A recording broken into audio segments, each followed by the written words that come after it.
நம்ம சேனலுக்கு வந்திருக்க எல்லாருக்கும் வணக்கம். இன்றைக்கி நம்ம பிரண்டை துவையல் எப்படி செய்கிறதுன்னு பார்க்கலாம். அதுக்கு ஃபஸ்ட்டு கையில் ஆயில் தேய்ச்சி வச்சுக்கலாம். ஏன்னா நம்ம பிரண்டையை க்ளீன் பண்ணல நம்ம கை வந்துட்டு நமச்சல் அப்படியே அரிக்கும். இந்த மாதிரி ஒன்று ஒன்றா நரம்பு எடுத்து வச்சுக்கலாம். இப்போ ஒரு கடாயில் 2 ஸ்பூன் அளவுக்கு எண்ணெய் சேர்த்துக்கலாம். அதில் நம்ம க்ளீன் பண்ணி வச்சுருக்க பிரண்டையை சேர்த்து நல்லா வதக்கிக்கணும்.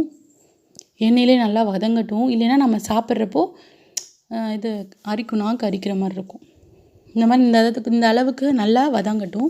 இப்போ இந்த வதங்கினதுக்கப்புறம் தனியாக அதை எடுத்து வச்சுக்கலாம். இப்போ எடுத்து வச்சு அடுத்து அதே கடாயில் அதே எண்ணெயில் இப்போ நம்ம கடுகு, உளுந்து, வரமிளகா, கருவேப்பிலை இதெல்லாம் சேர்த்துக்கலாம். இதுக்கு சின்ன வெங்காயம் தான் சேர்க்கணும், அப்போ தான் நல்லாயிருக்கும். இப்போ கடுகு, உளுந்து சேர்த்தாச்சு. வரமிளகா காரத்துக்கு தகுந்தாப்பில் சேர்த்துக்கலாம். 2 வரமிளகா நான் சேர்க்குறேன்.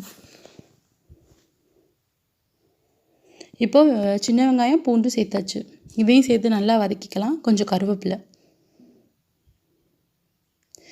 நான் தக்காளி சேர்க்கல, அதுக்கு பதிலாக புளி சேர்த்துருக்கேன்.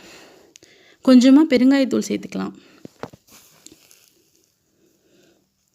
இது நல்லா வதங்கினதுக்கப்புறம் தேவைக்கேற்ப கொஞ்சம் உப்பு சேர்த்து மிக்ஸி ஜாரில் மாற்றி நல்லா அரைச்சி எடுத்துக்கலாம். ரொம்ப தண்ணி ஆகிடக்கூடாது, சட்னி மாதிரி ஆகிடக்கூடாது, நல்லா துவையல் பதத்துக்கு இருக்கணும்.